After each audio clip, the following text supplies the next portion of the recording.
네, 안녕하십니까. 한국금융연구원의 장민입니다. 오늘 이렇게 날씨가 별로 안 좋은데도 이렇게 많이 참석해 주셔서 감사합니다. 먼저 종합토론에 들어가기 전에 토론자 분들을 소개시켜 드리겠습니다. 가나다 순으로 제 옆에 앉아 계신 분부터 소개해 드리겠습니다. 먼저 권효성 블룸버그 한국 수석 이코노미스트이십니다. 다음으로 김성준 금융위원회 금융시장 분석과장님입니다. 다음 김영훈 기획재정부 종합정책과장님이십니다. 다음에 박석길 JP모간 수석 이코노미스트이십니다. 다음 유종우 한국투자증권 리서치센터장이십니다. 그리고 지금 홍콩에서 줌으로 연결되신 분이 계십니다. 저기 이필상 미래에셋 글로벌 인베스트먼트 아시아 퍼시픽 리서치 헤드십니다. 안녕하세요. 잘 들리시죠? 네. 네, 그러면 토론을 이어가기 전에 아까 저희가 그 슬리드롤을 통해 가지고 몇 가지 설문조사를 드렸는데요.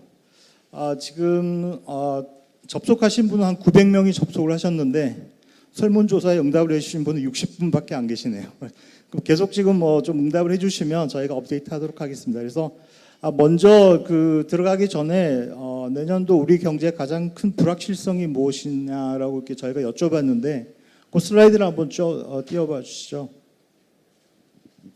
예, 이게 이제 응답한 자료인데요. 첫 번째가 50%의 응답자가 가계부채 및 주택시장이 문제다라고 하셨고 30%가 물가가 문제다. 그리고 이제 10%씩 이렇게 하신 게 내수 침체가 문제고 지정학적 리스크가 있다. 수출에 대해서는 아무도 말씀을 안 해주셨네요. 그래서 보시면 금융 안정이라든지 물가 안정 쪽에 상당한 우려가 있는 것 같습니다. 예. 그럼 지금부터 아까 이제 발표를 하셨는데요.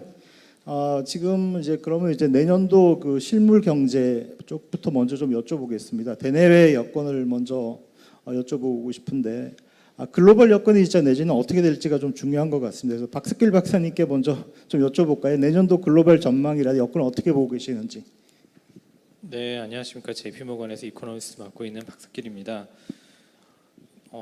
통상 저희가 이제 경제 전망할 때 한 가지 시나리오 아니면 한 가지 베이스라인을 말씀을 드리는 경우가 많은데요. 워낙 이제 최근 한 2, 3년간은 거시경제 기저에 있는 트렌드 그로스나 아니면 또 거기에 대한 이제 정책의 반응 둘 다 변동성이 상당히 높아져 있는 상황이라서 여러 가지 이제 시나리오별로 말씀을 드리고 있습니다. 그래서 시나리오를 좀 소개를 시켜드리면 일단 한 5% 정도의 확률로 이미 경기 침체가 진행 중일 수 있다라는 전망을 가지고 있는데요. 이것에 대한 확률은 예전에 훨씬 더 높았었습니다. 근데 이제 올해 내내 이러한 경기 침체가 바로 오지 않을까라는 확률은 좀 낮아졌고요. 지난 3분기 특히 미국과 중국 성장률 숫자에서도 확인이 되다시피 최소한 3분기까지는 주요국 경제 성장률이 꽤 견조하게 유지가 되고 있었다는 점을 이미 확인을 한 터라 확률 자체는 현재로서는 높게 보고 있지는 않습니다.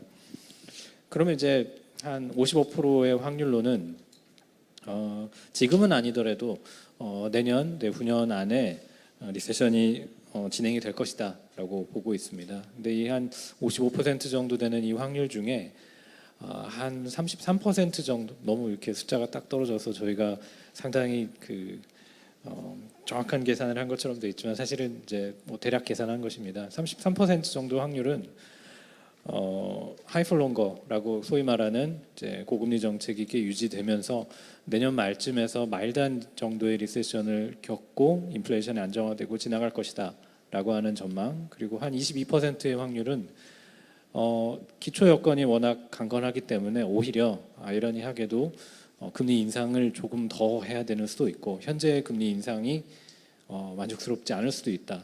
그래서 더 금리 인상이 진행이 된 후에 하드 랜딩이 있을 수도 있다라고 하는 조금 더 부정적인 시나리오의 확률을 보고 있습니다. 나머지 40% 정도 확률은 경기 침체 없이 계속 사이클이 지속이 된다라고 보고 있는데요. 뭐 소위 말하는 이제 연착륙의 확률로 보고 있습니다. 그래서 전반적으로 보면 지금이든 나중이든 어쨌든 리세션이 있을 확률은 한 6대 4의 확률로 좀 더 리세션의 확률이 좀 더 높다. 그리고 얼마나 이게 엄중한 리세션일까라고 할 때는 그래도 좀 마일드한 쪽이 강한 정도의 리세션보다는 조금 더 확률이 높다. 그래서 저희 굳이 가장 중심 시나리오를 말하자고 하면은 그 주요국 정책 스탠스가 긴축적으로 유지가 되면서 마일드한 정도의 리세션 겪고 그리고 인플레이션이 안정화된 후에 다음 사이클로 넘어가지 않을까라고 조심스럽게 생각하고 있습니다. 네.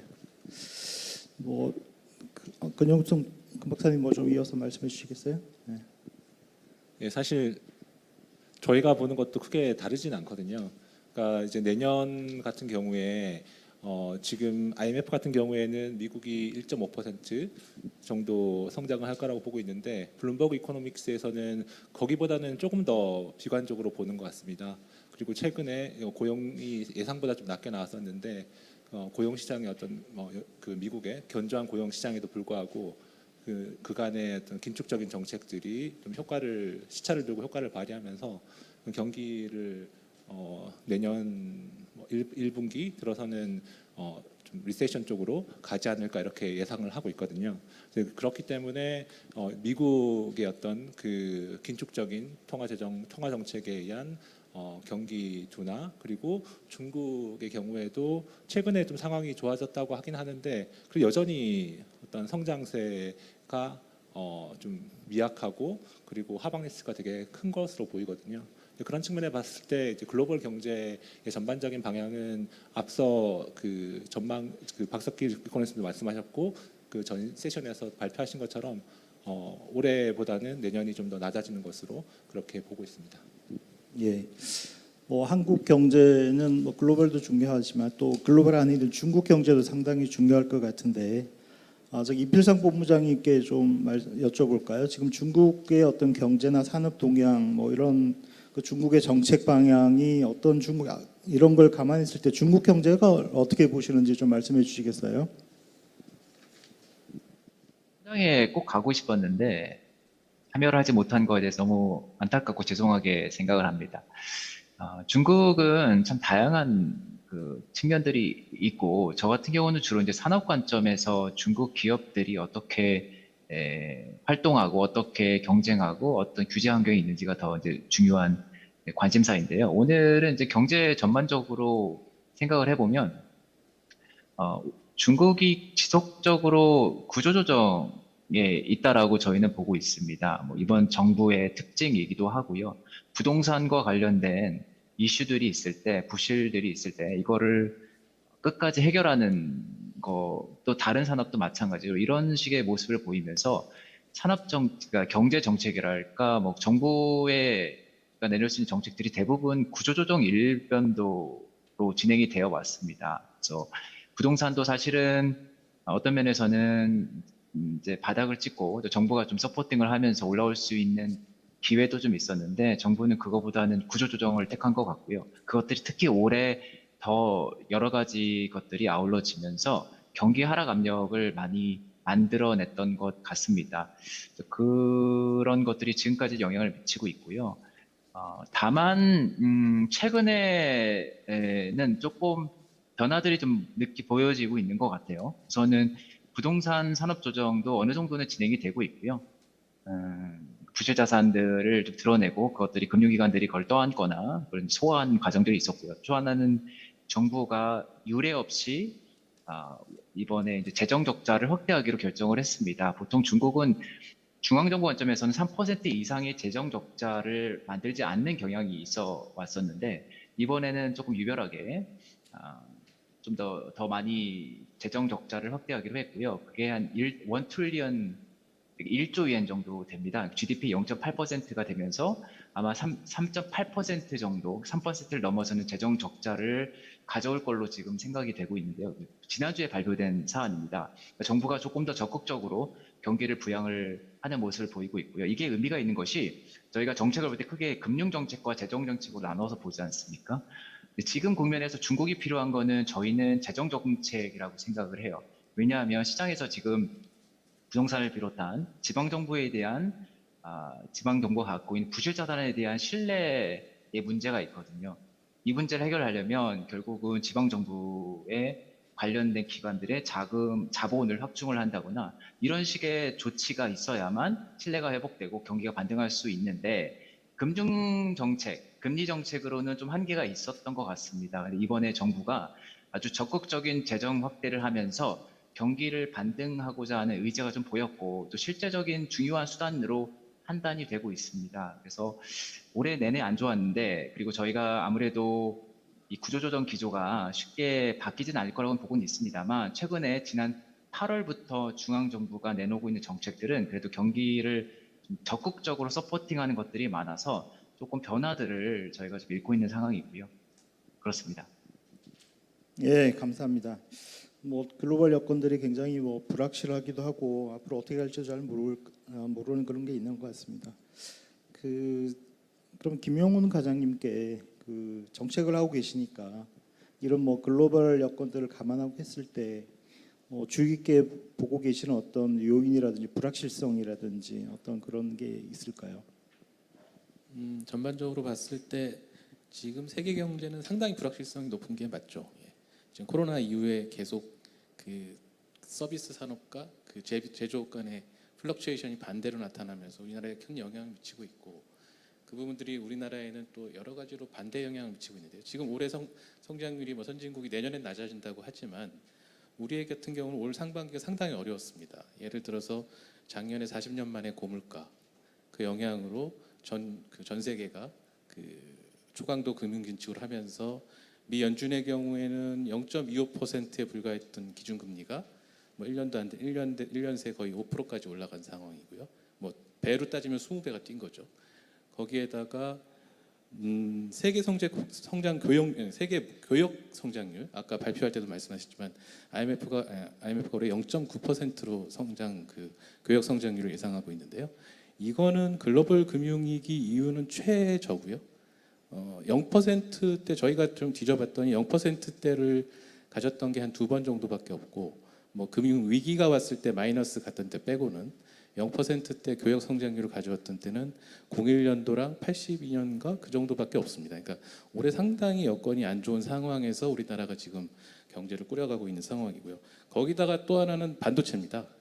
우리나라 지금 반도체가 한 뭐 수출이라든지 전체 GDP에서 20% 내외를 차지하고 있는데 반도체 가격이 21년도에 4불, 그러니까 8기가 DRAM 기준으로 봤을 때 21년도에 4불까지 갔었던 게 올해 지금 1.5불에서 왔다 갔다 하고 있고 이제 4분기 들어서면서 이제 조금씩 반등하기 시작하는 상황.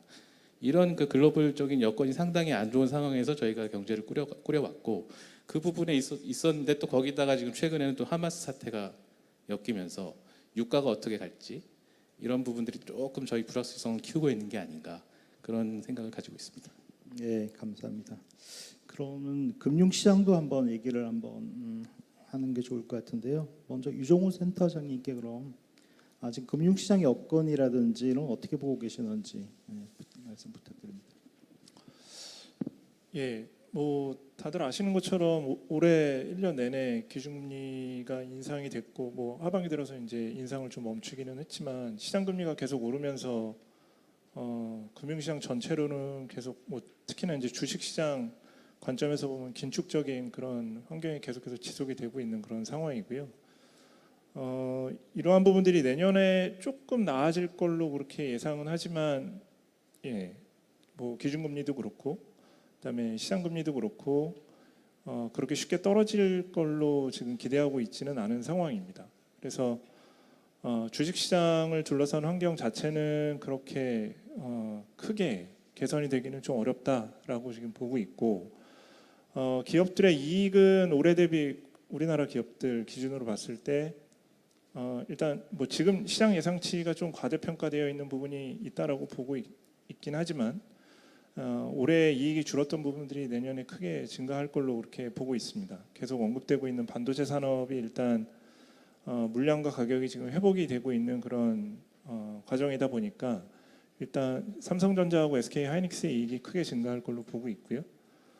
그래서 뭐 여러 산업들의 이익이 증가를 하면서 뭐 이 주가 지수의 가장 중요한 요소, 펀더멘털한 요소라고 할 수 있는 EPS는 많이 올라갈 걸로 이렇게 예상을 합니다. 근데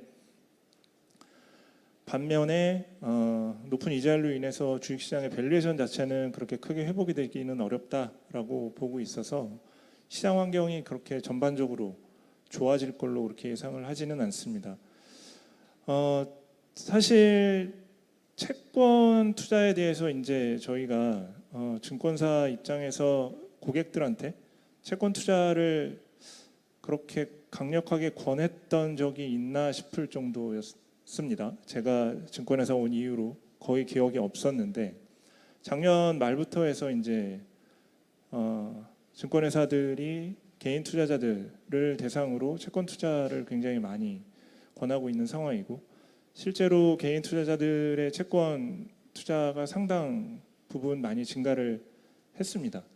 아마도 내년에 이 자산 배분 차원에서 봤을 때 주식하고 채권의 투자 매력도를 이제 비교를 해서 저희가 말씀을 드려야 될 텐데 아직 뭐 저희 하우스 입장이 내년 그 전망 지금 한창 작업을 하고 있는 과정이기는 한데 아마도 적어도 상반기 동안은 주식보다는 채권을 조금 더 매력적이다라고 이렇게 말씀을 드려야 되는 상황이 되지 않을까라고 생각을 하고 있고 말씀드렸던 것처럼 이러한 이 개인 투자자들을 상대로 주식보다 채권이 더 매력적입니다라고 이야기를 하는 굉장히 이례적인 그런 시기가 내년에 저희가 맞닥뜨리지 않을까 그렇게 지금 생각을 하고 있습니다.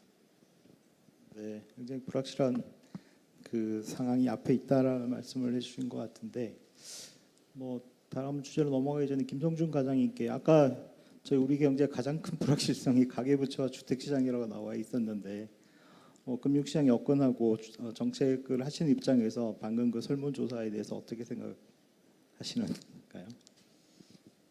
네, 먼저 전체적으로 말씀드리면은 지금 금융연구원에서 분석해서 발표해 주신 거시경제나 금융시장에 대한 전망에 대해서 저희도 대체로 비슷한 시각을 가지고 있습니다. 금융당국 입장에서 제일 중요한 변수는 사실 올해도 그랬고 내년에도 그렇고 금리라고 생각이 되는데요. 작년에는 이제 급격한 금리 인상에 경제 주체들이 적응을 다 마치지 못한 상태였다고 생각이 됩니다.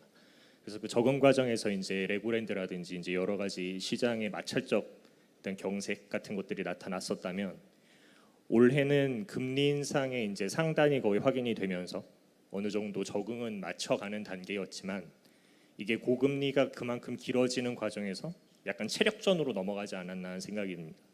그래서 이제 취약한 부분부터 약간 그 고금리의 부담을 견디지 못하는 부분들이 이제 약간씩 드러나기 시작한 거죠. 새마을금고라든지 이런 부분이 그런 문제였다고 생각이 되고 PF도 약간 그런 문제였다고 생각이 됩니다.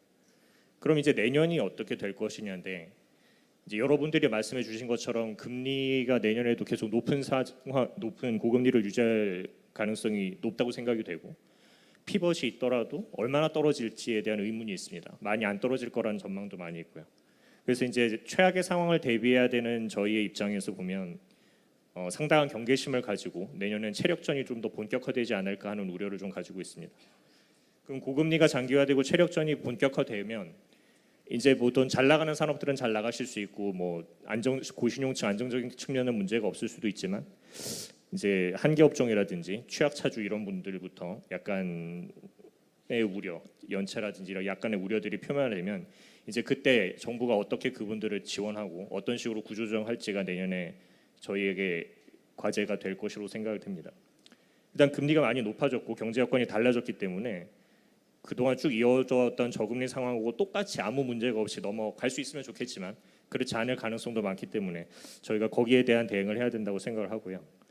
저희가 지금 목표로 하고 있는 거는 시장 안정 차원에서 보면 일단 생각지 못한 대외발 이벤트가 발생했을 때 그게 국내적 취약 요인하고 결합해서 증폭되는 걸 막아야 되겠다는 게 하나의 원칙이고 나머지 한 원칙은 특정 시장에서 어떤 문제가 발생했을 때 그게 시스템 전체로 퍼져나가는 연결고리들을 어떻게 관리할 것이냐 이 두 가지의 방점을 두고 보고 있습니다. 그러기 위해서 이제 구조적 취약 요인들을 사전에 점검하는 게 필요하고요. 그리고 이벤트가 발생했을 때 그 충격과 심리적인 위축을 신속히 관리하는 게 필요한데 이런 쉽지 않은 일이지만 이런 준비를 지금부터 하고 있다고 말씀드리겠습니다. 그리고 이제 가계부채에 대해서 아까 저 설문조사에서도 이제 결과가 저렇게 나왔는데요. 사실 가계부채 문제는 제가 제가 사무관 때 10년 전에 가계부채 담당 사무관일 때부터 똑같은 말씀을 드려왔는데 사실은 전체적으로 관리 가능한 상황임에는 10년 전이나 지금이나 저는 변화가 없다고 생각합니다. 대출 건전성이라든지 좀 차주의 특성을 봤을 때 이제 그 대출 건전성 자체에 대해서는 문제가 없었던 상황이고 지금까지도 계속 관리가 되고 있는 상황이라고 생각합니다. 그리고 정부 정책도 이제 과거와 동일하게 상환 능력 범위 내에서 가계부채 증가 속도를 관리한다라는 대전제, 그리고 대출 건전성을 안정적인 수준으로 유지한다는 그 목표에 방점을 두고 관리가 되고 있고요. 다만 이제 그 발표에서도 보여주신 것처럼 이게 민간 소비를 제약하는 요인이 된다거나 금리가 높아지면은 물론 대출 건전성에 문제가 생길 수 있는 부분이 지금보다는 조금 늘어난다거나 이런 변화는 있을 수 있겠다고 생각합니다. 그 부분은 저희가 지금 심도 있게 모니터링을 하고 있습니다. 정부가 가계부채 문제에 대해서 매우 중요하게 생각을 하고는 있지만 그 당면한 위험성에 대해서는 사실 약간 과대평가된 측면이 없지 않다고 생각합니다. 그 매월 저희가 가계부채 그 수치를 발표를 하면은 그 언론에 많이 보도가 되는데요. 몇 조 늘었다 보도가 되는데 이런 뉴스가 반복되면서 사실 가계부채에 대한 위험성이 약간 과대평가되고 있는 경향도 있다고 생각합니다. 매월의 숫자보다는 이 전체적인 흐름, 전체적으로 가계부채가 관리되어 가고 있는 양상 이런 거에 좀 더 포커스를 맞춰서 봐주시면 좋을 것 같습니다. 그리고 장기적으로는 이제 대출 건전성을 확보하는 게 가장 중요한 문제인데 여구나 제도적인 DSR과 같은 제도적 장치를 원칙대로 관리하는 게 제일 중요하다고 생각하고 있고요. 그래서 어떻게 개선해 나갈지 계속 고민하고 있다고 말씀드리겠습니다. 네, 감사합니다. 지금까지 뭐 실물 경제와 금융시장 여건에 대해서 좀 말씀을 들었는데, 그럼 본격적으로 내년도 전망하고 그 어떤 정책에 대해서 좀 얘기를 해볼까 합니다. 이 얘기를 먼저 진행을 하기 전에 아까 저희가 그 설문조사한 거를 한 두 가지 더 보여드리겠습니다. 먼저 그 내년도 경제 성장률 전망을 여쭤봤는데 지금까지 답변을 나온 걸 보면 1.5% 미만이 40%의 응답률을 했고요. 그 2.0%까지가 30%입니다. 저희 연구원이 전망한 2.1%는 10%의 분이 전망을 해주셨고 2.4 이상 갈 거다라고 하시는 분은 한 명도 안 계시네요. 그래서 내년도도 경제가 굉장히 어려울 거다라는 전망이 압도적이고요. 두 번째 물가 상승률을 했는데 이것도 보시면 2.6에서 2.8이 30%, 2.3에서 2.5가 30%로 나왔습니다. 심지어 3.2% 이상 될 거다라고 하시는 분도 20%가 나왔습니다. 2.3 미만은 아예 뭐 별로 생각을 안 하시는 것 같고요. 이게 보면 이제 완전히 저성장의 고물가에 정말 어려운 상황이 될 거고, 그래서 정책도 굉장히 어려운 면에 될 것 같은데, 이걸 가지고 좀 말씀을 나눠보겠습니다. 먼저 박석길 박사님께 어떻게 미국도 뭐 비슷한 상황이 될 수 있을 것 같은데 미국의 어떤 통화 정책이라든지 이런 쪽은 어떻게 전망하고 계시는지.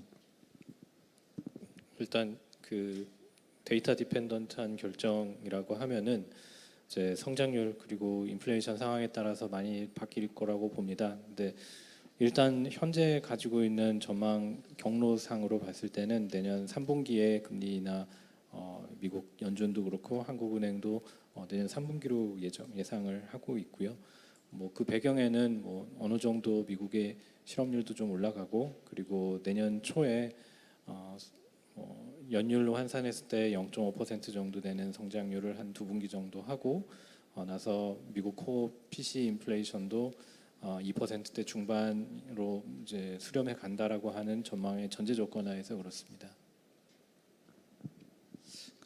혹시 보완 뭐 다른 설명해 주실 분이 권율성 박사님께 한번 더 여쭤볼까요? 그쪽 뷰는 어떤가요? 네, 저희 박석길 박사님 하신 거랑 거의 사실 비슷한 것 같습니다. 거의 시장의 전망이 이제 그렇게 되는 것 같고요.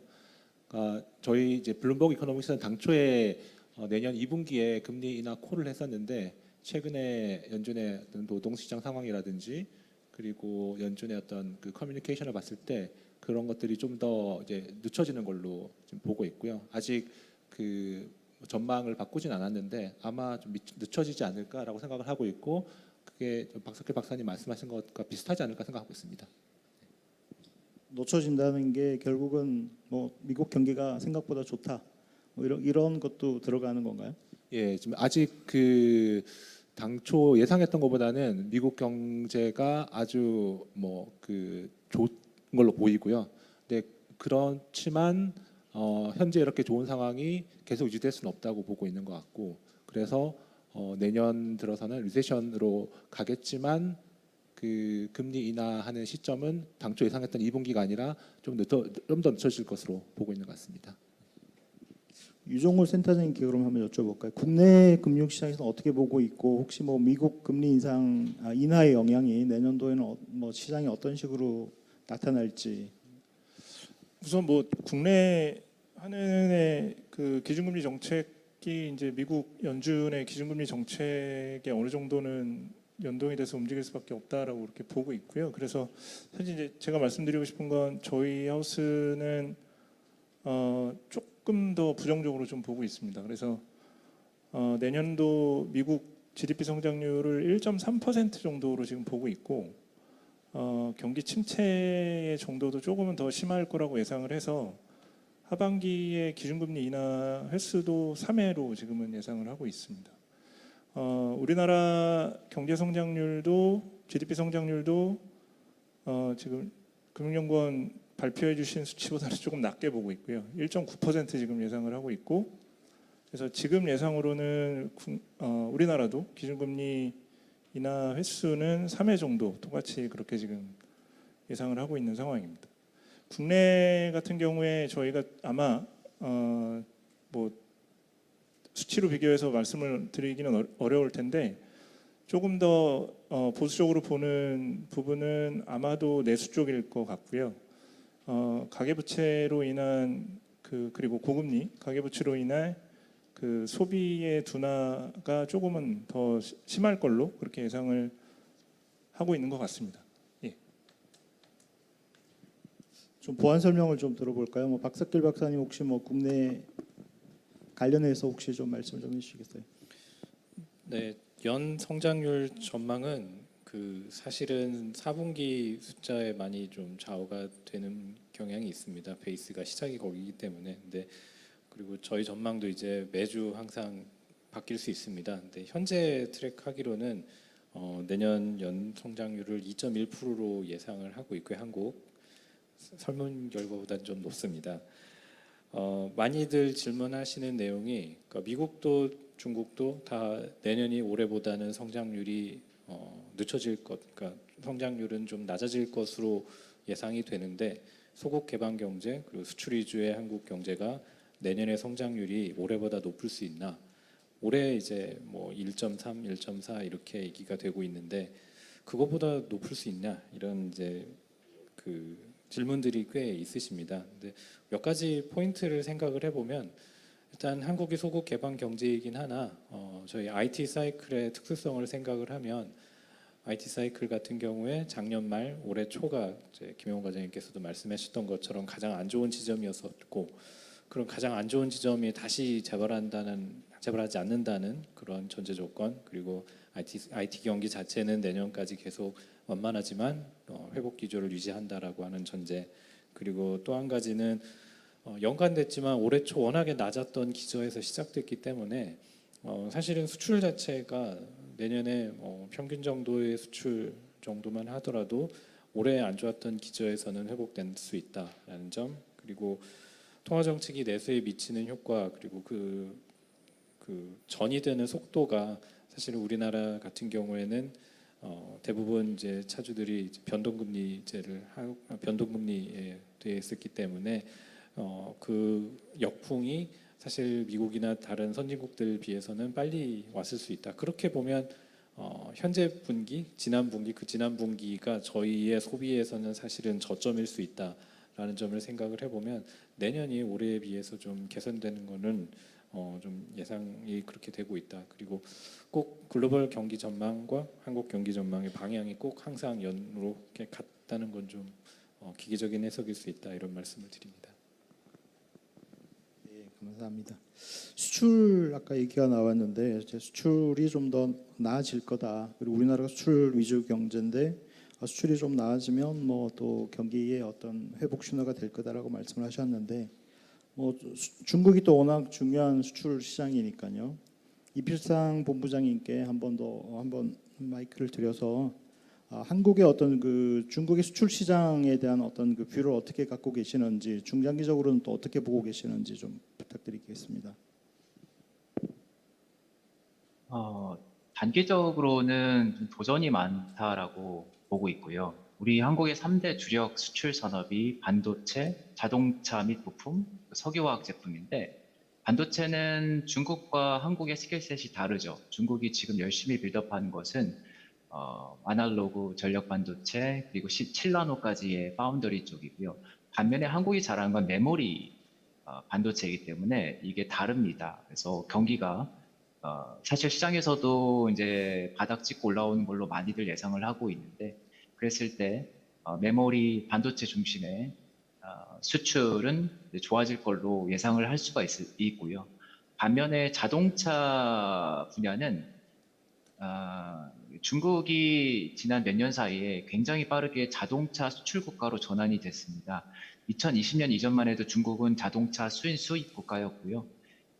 수출 물량이 있었지만 심지어는 인도보다도 수출 물량이 적었었어요. 근데 올해는 지난 3년 동안 빠르게 빌드업을 하고 올해는 아마 400만 대 수출을 할 것으로 예상이 됩니다. 자동차 산업에서 일종의 굴기를 한 것 같고요. 그 배경 중에 하나는 당연히 전기차 쪽에서 먼저 선점을 했기 때문이죠. 이런 것들 때문에 이제 사실 한국뿐의 문제는 아니죠. 전 세계 모든 자동차 회사들이 중국의 자동차를 팔거나 부품을 팔기가 굉장히 어려운 상황이 됐고 오히려 중국에서 나오는 자동차와 경쟁을 해야 되는 다른 국가에서 제3국가에서 경쟁을 해야 되는 상황이 됐습니다. 좀 더 설명을 드리면 원가가 워낙 차이가 많이 나요. 전기차만 하더라도 최소 1,000만 원에서 2,000만 원 정도의 원가 경쟁력을 중국이 확보하고 있는 걸로 파악이 되고 있고요. 근데 만만치는 않을 것이다. 자동차 관련된 분야에서. 세 번째는 석유화학인데요. 석유화학 분야도 중국이 지난 몇 년 사이에 또 크게 바뀌었어요. 근데 중국도 나름대로 각 산업별로 사이클이 있는데 지난 몇 년 그리고 앞으로 몇 년간의 중국 사이클은 석유화학 제품에서 자급률을 한 단계 레벨업하는 거거든요. 이미 정유 제품, 가솔린이나 디젤에서는 자급도를 거의 완성을 했고요. 지금 중국이 하고 있는 것은 나머지 그 다운스트림에 있는 석유화학 제품에서 자립도를 100%까지 올리는 작업을 하고 있습니다. 몇 개 중요한 기업들을 중심으로 해서 그 대형 프로젝트가 이미 진행이 되고 있고요. 앞으로 추가로 더 나올 걸로 예상을 하고 있습니다. 그래서 이 석유화학 제품은 사실 단순한 거죠. 수급에 좌우되는 것이고 공급량이 얼마냐에 따라서 가격이 결정되는 것인데 시장 수요가 회복된다고 하더라도 중국에서 나오는 초과 공급 때문에 만만치 않은 상황이 계속될 것이다. 그래서 이 세 개를 다 아울러 보면 단기적으로는 여전히 한국 경제, 한국 수출에 도전이 많을 것이다라고 좀 보고 있고요. 다만 장기적으로 보면 저는 좋게 보고 있어요. 왜냐하면 중국이 지금 아까 잠깐 말씀드리긴 했습니다만 중국이 구조조정을 통해서 달성될 수 있는 결과 중에 하나가 과잉 공급을 없애는 거거든요. 결국은 이런 구조조정들의 결과는 산업별로 과점화가 진행된다거나 과잉 공급이 줄어드는 것이고 중국이 오랫동안 추진해왔던 소비 중심의 경제 구조, 공급이나 투자가 아니라 소비 중심의 경제로 간다는 것을 가기 위한 전제이기 때문에 그렇게 됐을 때는 초과 공급의 가능성은 좀 줄어들고 반면에 소비 중심이 되면서 여하간 자국에서 생산하지 못하는 것들, 다양한 소비가 또 있을 것이기 때문에 한국 기업들, 한국 경제가 또 수출을 통해서 그러니까 수출을 통해서 누릴 수 있는 베네핏들이 있다라고 생각을 합니다. 그래서 장기적으로는 좋게 보고 있고요. 다만 내년을 바라봤을 때는 만만치 않은 중국과 관련해서는 수출 여건이 있지 않을까 그렇게 생각하고 있습니다. 네, 감사합니다. 여전히 상당히 좀 내년은 굉장히 불확실하다, 불안하다라는 뷰가 있는 것 같습니다. 그래서 저희 이제 좀 더 이제 그럼 내년도 전망하고 이제 정책적으로 좀 더 말씀을 옮겨가려고 하는데요. 일단 뭐 그리고 참 저희가 이제 그 질문을 그 앱으로 받고 있습니다. 그 플로어에서 혹시라도 질문하거나 질문이 생각나시면 저희가 그 나눠드린 그 QR 코드를 찍으셔서 거기다가 질문을 올려주시면 제가 이렇게 전달해드리도록 하겠습니다. 그 내년도 그럼 정책 방향하고 내년도 도대체 뭘 어떻게 해야 되는지를 좀 이제 말씀을 넘어가기 전에 저희가 또 그 서베이한 것 중에 하나가 내년도 경제 정책을 어떻게 해야 되느냐라고 이렇게 여쭤봤는데 그 슬라이드를 한번 띄워봐 주시겠어요? 예, 보면 역시 아까 그 제일 불확실성이 뭐냐 했을 때 그 가계부채와 주택시장이었는데 금융 안정을 해야 된다. 아마 금융계에서 많이 오셔서 그런지 모르겠는데 하여튼 이쪽이 계속 높습니다. 40%가 금융 안정이고 물가 안정은 30%. 그러니까 역시 금융계의 그 어떤 좀 본질적인 그런 성향을 반영하나 싶은 생각이 들고요. 경기 활성화를 해야 된다라는 게 20%로 나타났습니다. 그리고 고용 안정, 구조 개혁은 10%씩 있네요. 그래서 중장기적인 어떤 정책이나 경기 활성화보다는 안정으로 가자라고 돼 있는데 아까 저희도 그 박준호 박사가 발표할 때 내년도 경제 정책을 좀 경기 활성화보다는 안정 위주로 가자라고 말씀을 드렸는데 비슷한 결과는 나온 것 같습니다. 근데 한번 이제 여기 계신 분들끼리 한번 또 얘기를 해봐야 될 것 같은데요. 먼저 여기 그 중앙은행이 없으니까 자유롭게 한국의 통화 정책은 어떻게 될 건지를 좀 자연스럽게 자유롭게 얘기를 해볼까요? 그래서 먼저 우리 권효성 박사님께 한번 여쭤볼까요? 예, 일단 이 내년도 전망에 대해서 저는 좀 다른 관점을 가지고 있는데요. 아까 이제 원장님 처음 시작하실 때 이 성장이 너무 좀 실망스럽다라고 이제 말씀하셨는데 사실 제가 생각하기에는 우리 경제의 어떤 잠재 성장률 수준이 2%보다 아니면 그보다 좀 더 낮다고 생각을 하거든요.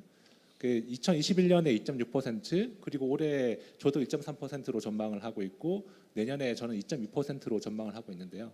사실 그 정도면은 거의 지금 잠재 성장률 수준에서 크게 벗어나지 않는 정도의 성장을 하고 있기 때문에 이제 그런 측면에서 봤을 때 그 아까 어디에 중점을 둬야 되느냐에서 그 경기 활성화에서 보다는 좀 더 안정, 그 가계부채 금융 안정이라든지 물가 안정에 중점을 두고 정책이 추진돼야 한다는 것이 맞다고 보고 있고요. 그 관련해서 그런 측면에서 봤을 때 한국은행의 통화 정책도 좀 더 긴축적인 기조를 이어가야 하는 것이 맞다고 생각을 하고 있습니다. 왜냐하면은 아직까지 물가가 최근에도 이제 3%대를 훌쩍 넘었지 않습니까? 그리고 이제 내년 상반기에는 2% 후반으로 낮아질 것으로 예상을 하고 있지만 사실 물가 아까도 그 발표를 해주셨지만 물가의 어떤 지속성이라든지 불확실성이 되게 높은 상황이기 때문에 이것이 좀 안정된다는 것을 확인할 때까지는 긴축적인 기조를 이어갈 필요가 있는 것 같고요. 이제 그것이 또 가계부채의 어떤 안정과도 좀 직결되어 있기 때문에 통화 정책은 그렇게 가는 것이 맞다고 보고 있습니다. 가는 게 맞는 거하고 실제 할 거를 예상하는 건 다를 것 같은데 어떠세요? 예. 항상 좀 어려운 문제인데요. 네, 이제 그 긴축적으로 가야 되는 것이 맞다고 보고 있는데 사실 이제 통화 정책이라고 하는 것이 이제 정책이라고 하는 것이 기본적으로 사실 통화 정책은 독립적으로 이루어진다라고 말은 하지만 사실 모든 정책이 정치에서 어떤 완전히 벗어나 독립적으로 이루어질 수가 없는 것이 현실이기 때문에요. 내년 이제 저 같은 경우에는 내년에 지금 현재로서는 3번 정도 인하를 할 거라고 보고 있는데 아마 모르겠습니다. 이 물가 상황이라든지 이런 것들을 봐가면서 저도 어쩌면 조정을 해야 될 것 같고요. 미국 경제 아까 말씀드린 것처럼 미국 경제 그리고 미국 물가 상황, 통화 정책과 상당히 많이 좀 연결이 되어 있는 것 같습니다. 좀 박스켈 박사님께도 한번 여쭤보겠습니다. 저희가 이제 순수하게 통화 정책 기준 금리가 어떻게 될 것 같다라는 전망하고 그리고 어떻게 하여야만 한다라는 좀 당위하고 조금 차이는 있을 수 있는데요. 그걸 떠나서 이제 현실적인 전망을 말씀을 드리면 이제 내년에 한국은행은 2회 인하를 예상을 하고 있고 시기는 3분기 한 번, 4분기 한 번으로 예상을 하고 있습니다. 뭐 그의 근거 조건은 인플레이션이 내년 3분기에는 2%대 선으로 2% 선으로 수렴할 것으로 예상이 되고 그리고 주요국 통화 정책도 내년 3분기에는 정상화 경로를 밟고 있을 것으로 예상이 되므로 그거에 따라서 금리 인하 사이클에 들어갈 것으로 예상은 합니다. 이제 다만 리스크 요인으로 봤을 때는 우리가 뭐 시장에서 생각하는 것보다 더 좀 매파적인 중앙은행과 좀 더 비둘기파적인 중앙은행의 리스크, 그러니까 매파적인 리스크는 인플레이션이 좀 더 계속해서 높게 유지될 가능성, 그리고 좀 그 비둘기파적으로 봤을 때는 이제 금융시장의 불안한 상황이 생각보다 일찍 불거지면서 금융 완화 조치를 취해야 될 필요성이 먼저 발생할 가능성, 이런 것들을 봤을 때 확률적으로 뭐가 더 크다 쉽게 얘기할 수는 없겠으나 최소한 현재로 상황 봤을 때에는 인플레이션에 대한 걱정이 조금 더 높지 않을까라고 생각을 해서 리스크 요인으로는 매파적 리스크가 살짝은 좀 더 우세할 수도 있다라고 생각하고 있습니다. 예, 혹시 유정무 본부장님께 여쭤볼까요? 그 시장에서는 어떤 쪽을 선호하고 아까 3번 인하를 말씀하셨는데 어떤 식의 기대를 많이 가지고 있나요, 일반적으로? 아직 내년 전망에 대해서 저도 그렇게 많은 의견을 주변에서 들어보지를 못해서 시장 의견이 어떤지를 정확하게 말씀드리기는 조금 어려울 것 같고요. 근데 지금 현재 뭐 컨센서스라고 해야 될까요? 예, 이러한 부분들은 그렇게 좋지는 않습니다. 전반적인 상황에 대해서, 경제 상황에 대해서 사실 조금 다른 얘기를 드리는 거일 수도 있겠는데 물론 이제 한국은행의 통화 정책이나 이제 이런 부분들이 당연히 중요할 거고요. 근데 이제 이 미국의 잠재 성장률하고 우리나라 경제 잠재 성장률이 이미 역전이 됐고 그 역전된 상황에서 금리의 수준이나 시장 금리나 기준금리의 수준이나 환율 이 두 가지를 잘 조절해야 되는 한국은행의 입장이 그렇게 쉽지는 않을 거라고 생각을 하고 있습니다. 그래서 정책적인 여력 자체가 한국은행에 그렇게 많다라고 보고 있지는 않은 상황이고요. 뭐 시장의 생각이라기보다는 사실 이제 제 생각 우려, 위험 뭐 낮은 확률로 우려하고 있는 상황 중에 하나는 미국의 경제가 뭐 둔화, 침체가 내년 중에 짧게라도 나타난다라고 지금 다들 그 예상을 하고 있는 게 시장의 컨센서스라고 할 수 있을 텐데 만약에 이런 부분들이 나타나지 않고 올해처럼 사실 연초부터 그 미국 경제가 안 좋아질 거다라고 시장에서 봤었는데 이제 그런 부분들이 계속 딜레이가 되면서 현재까지 왔었고 내년에 이제 지금 높은 금리의 영향으로 인해서 소비가 둔화되고 경기가 둔화된다라고 보는 게 일반적인 시각. 지금 뭐 저희 하우스도 마찬가지지만 그게 일반적인 시각인데 만약에 시장에 지금 기대하고 달리 소비 둔화의 폭이 그렇게 크지가 않고 뭐 또 다르게 제조업 사이클이 반등을 하면서 경제 성장률이 높게 유지가 된다. 시장의 지금의 예상보다 높게 유지가 된다라고 했을 때 미국의 기준금리 인하는 조금 더 늦춰질 거고 시장 금리는 조금 더 높게 유지가 될 수가 있을 것 같습니다. 그런데 그런 상황에서 과연 한국은행이 우리나라 경제 체력이나 이러한 부분들을 감안을 했을 때 과연 기준금리 정책을 또 환율, 그로 인한 환율, 결과적으로 나타날 수 있는 환율을 어떤 수준으로 유지할 수 있을지 그 부분이 상당히 좀 고민이 되지 않을까라고 생각이 되고 뭐 확률적으로 높지는 않겠으나 한국은행에서는 그런 부분들까지도 한번은 고려를 해봐야 되지 않나라는 그런 생각을 하고 있긴 합니다. 예, 감사합니다. 지금 통화 정책에 대해서 의견을 말씀해 주셨는데 그럼 재정 정책에 대해서 한번 우리 김 과장님께 한번 여쭤보겠습니다. 아까 뭐 그 서베이도 그렇고 저희가 재원도 경기 부양보다는 좀 안정을 가는 게 좋지 않겠냐라고 말씀을 드렸는데 어떻게 생각하고 계시는지 부탁드립니다. 예, 먼저 그 성장 지금 전체적으로 올해하고 내년 성장 전망을 봤을 때 뭐 큰 흐름으로 봤을 때 정부 뷰랑 큰 차이는 없다고 보여지고요. 아까 말씀드렸듯이 올 상반기가 상당히 안 좋았고 이제 하반기가 들어서면서 성장 회복세가 되면서 지난주 발표된 3, 4분기 GDP가 전년 동기비로 봤을 때 1.4%가 나왔고요. 상반기가 0.9%였고 뭐 저희가 소망컨대는 4, 4분기는 한 2% 초반 이렇게 흐름을 가져가고 내년은 2% 초반 초중반 정도로 가져갈 거라는 게 뭐 저희를 비롯해서 대부분 전망 기관들이 지금 전망하고 있는 수준입니다. 그래서 지금 뭐 금융연구원에서 2.1%를 하셨고 뭐 OECD나 이런 데 2.2%를 하고 한은도 2.2%를 했고 저희는 아직 2.4를 유지하고 있는 상황이고요. 그렇게 봤을 때 그러면 이 전망의 폭이 그럼 뭐가 관건이냐 이런 걸 봤을 때는 크게 한 3가지 정도가 있을 것 같은데요. 먼저는 아까 말씀하셨던 그 부분인데 첫 번째 반도체 상황인 것 같습니다. 우리 경제에 있어서 지금 반도체가 3, 4분기에서 4, 4분기를 넘어가면서 살짝 이제 반등의 기미를 보이고 있고 그 부분들이 내년 전망 기관들 가트너라든지 여러 전망 기관들 봤을 때 상당 부분 올라갈 거다라고 전망을 하고 있는 게 일치적인 견해이고요. 실제 현장에서도 고대역 폭 메모리 HBM인가요? 그걸 기준으로 해서 지금 그 수요가 상당 부분 늘어나면서 반도체 시장은 좋아질 거다. 그렇게 봤을 때 이 부분은 또 오히려 상방 요인이 상당히 클 수 있습니다. 이렇게 보면 금융년이 제시했던 2.1보다는 더 올라갈 수도 있다고 저는 보고 있고요. 뭐 정부에서는 그런 뷰도 있고 뭐 다른 뷰들도 있습니다.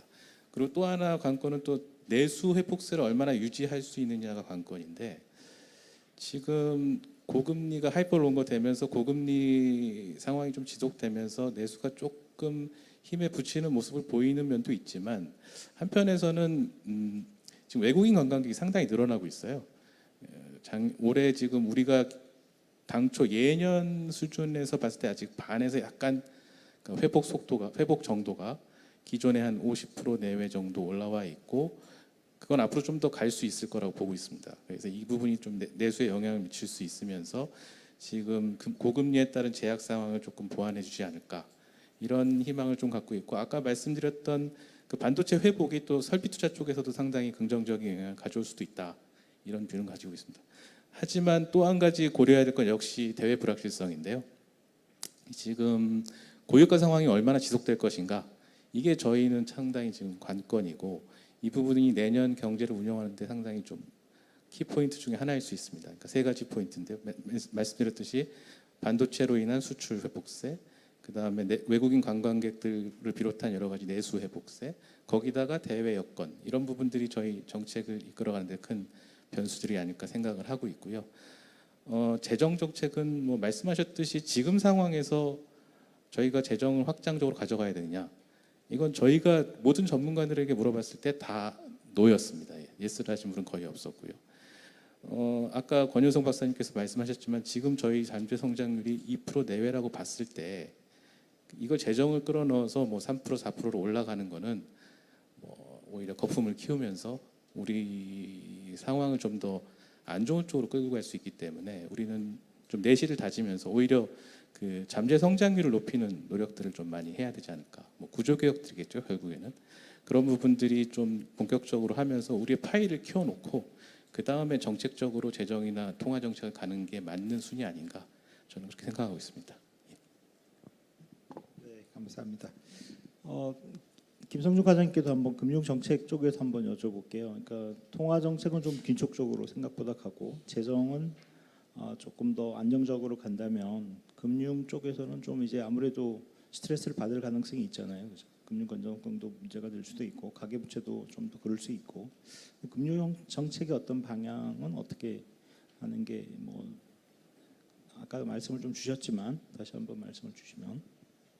네, 우선 저희는 항상 이 상황을 낙관적으로 보고 준비를 하는 거는 아니고 항상 좀 비관적인 시각에서 위기에 대비하는 자세를 갖기 때문에 일단 고금리가 지속이 되고 경기도 생각보다 회복세가 더딜 경우에 저희 시장에 미치는 영향이 어떨 것인가에 대해서 좀 신경을 많이 쓰고 있습니다. 그래서 아까 말씀드린 것처럼 시장 안정을 저희도 이제 최선의 가장 중요한 목표로 지금 내년에도 시장 안정을 유지하는 걸 보고 있고요. 저희가 가장 먼저 신경을 쓰고 있는 거는 우선 위상 징후를 미리 포착하는 게 중요하기 때문에 지금 뭐 한국은행 기재부, 한국은행, 금감원 등과 함께 모니터링 체계를 계속 더 치밀하게 만드는 데 좀 주력을 하고 있습니다. 그와 동시에 이제 저희가 사실은 이제 지난해 이런 시장 경색 과정을 거치면서 유동성 공급 장치라든지 이런 거를 많이 확충을 해놓은 상태고요. 그 유동성 공급 장치, 확충된 유동성 공급 장치라든지 여러 가지 시장 안정 장치들을 기반으로 해서 그거를 항시 어떤 시장에 안 좋은 시그널이 있을 때 단계적으로 집행할 수 있는 준비는 갖추고 있다고 말씀드리겠습니다. 저희가 이게 조금 더 걱정을 하는 게 지금은 이제 아무래도 제약적인 금리 수준이 상당 기간 진행이 되고 있고 또 전체적으로 시장의 투자 수요 자체가 지금 올해 하반기도 그렇고 내년에 얼마가 회복이 되겠습니다만 시장의 투자 수요 자체도 그렇게 충분치 못한 상황, 유동성 자체가 충분치 못한 상황이기 때문에 어떤 조그만 충격이 발생했을 때 투자자들이 좀 시장에서 급격히 이탈할 우려, 유동성이 빠르게 줄어들 우려 이런 것들이 약간 시장 심리에 크게 영향을 미칠 수 있다고 생각합니다. 그런 상황이 이제 지난해 나타났었고 그런 상황에 대비한 정책적인 50조 플러스 알파 유동성 공급 대책 등 포함해서 이번에 PF에도 유동성 공급 대책이 발표되었습니다만 그런 식으로 이제 어떤 시장 안정을 위한 유동성 공급 장치들은 미리 지금 준비를 하고 있고요. 이거를 적재적소에 내년에 시장 안정 차원에서 늦지 않게 골든타임에 맞게 집행하는 그 체계를 갖추는 것, 모니터링부터 이제 정책 집행까지 일관되게 그런 체계를 갖추는 것을 지금 목표로 움직이고 있습니다.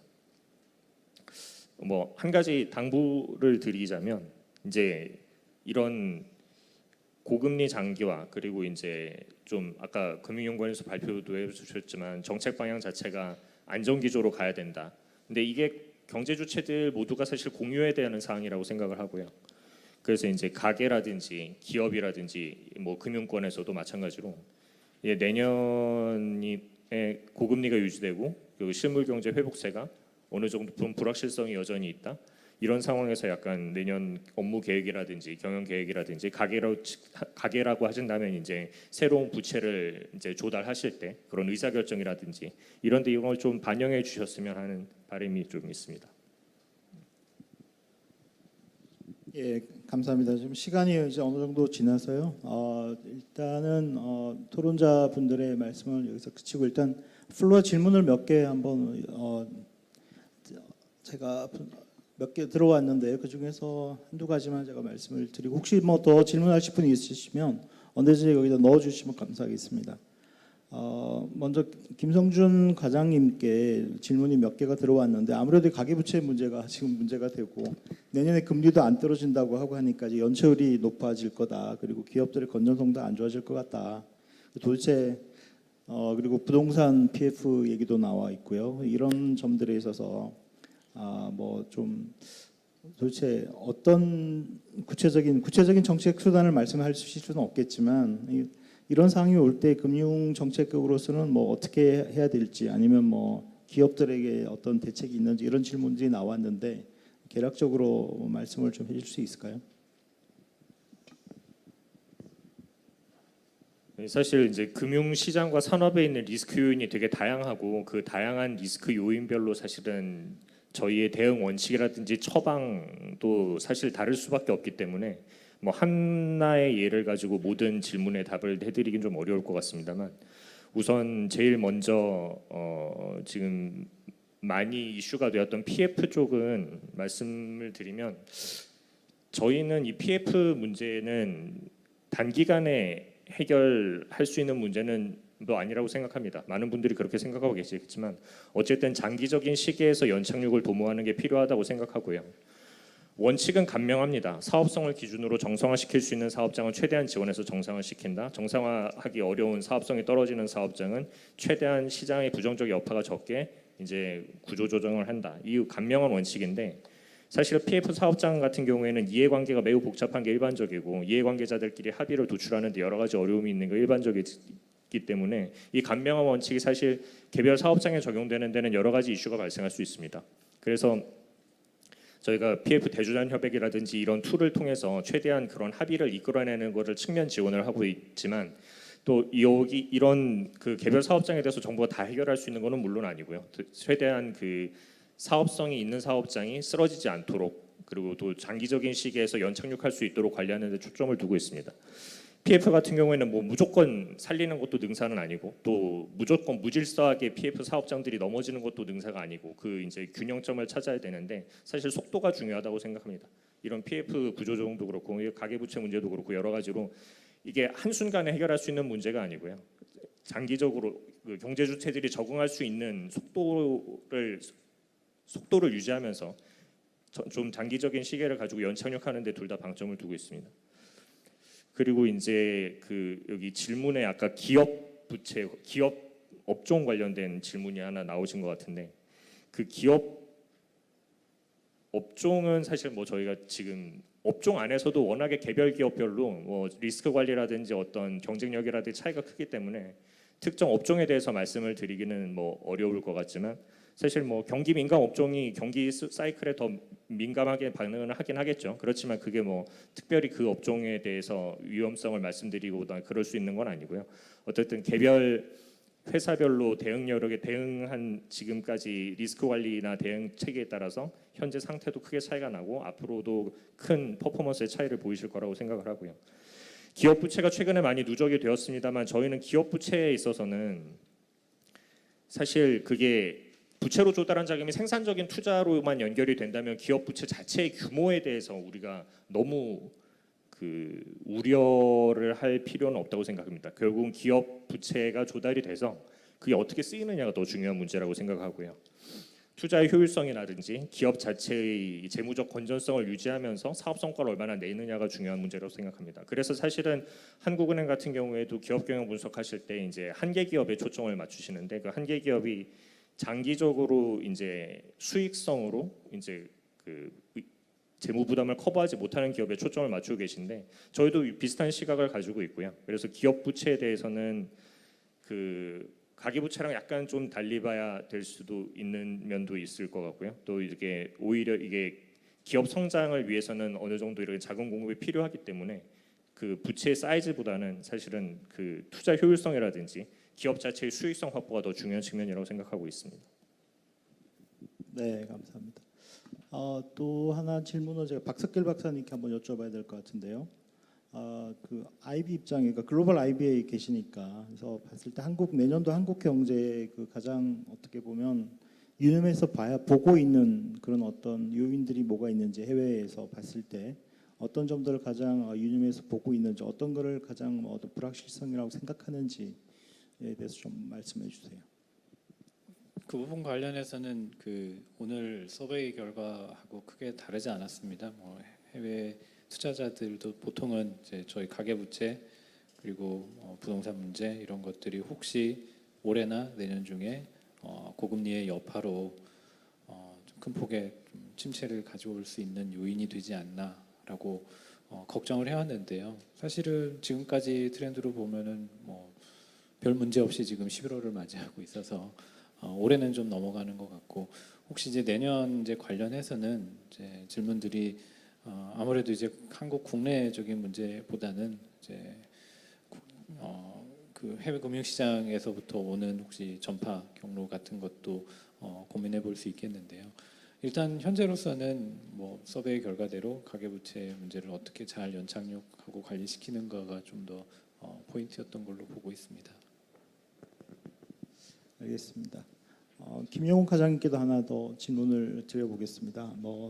그 가계부채 문제가 나오고 뭐 또 재정 수지 비율도 악화되고 있고 부동산 경기도 불확실하고 뭐 이런 점들이 이제 굉장히 악재들을 또 어떻게 보면 있지 않습니까? 여기다 고금리도 있고 혹시 만일의 경우 이런 것들이 이제 뭐 잘못 엮여져 가지고 나쁜 방향으로 한국 경제 진행이 된다면 어떤 뭐 정책 수단이라든지 정책 방향이라든지 아니면 뭐 새로운 어떤 뭐 또 다른 대비를 하고 계시는 게 있는 건지 뭐 좀 굉장히 좀 불확실한 질문이긴 한데요. 한번 여쭤보겠습니다. 그 만약의 상황을 전제로 제가 여기서 말씀드리는 건 조금 조심스러운 것 같긴 하고요. 뭐 다각적으로 저희가 계속 금융이라든지 한국은행 그리고 금감원 그 거시당국 간의 계속 협의를 하고 있고요. 뭐 저희 부총리께서도 계속 말씀하시지만 매주 지금 장관급 간담회를 하면서 한국 경제가 어떻게 가고 있는지, 거시경제, 금융, 그다음에 실물 산업 전반적으로 보고 있는 상황이라서요. 그 속에서 모니터링하면서 판단하고 그리고 어떻게 가져갈지에 대한 고민까지 하고 있다, 이런 말씀을 좀 드리고 싶습니다. 예. 아주 교과서적인 답변을 해주셨네요. 자, 시간이 일단 뭐 저희가 예정했던 시간이 다 끝났습니다. 그래서 오늘 질문들은 더 들어왔는데요. 제가 그냥 시간에 맞춰서 여기서 토론을 끝내도록 하겠습니다. 오늘 참석해 주신 5분, 그리고 멀리 홍콩에서 또 참석해 주신 이 부문장님께도 감사드립니다. 오늘 모두 참석해 주셔서 감사합니다. 감사드립니다.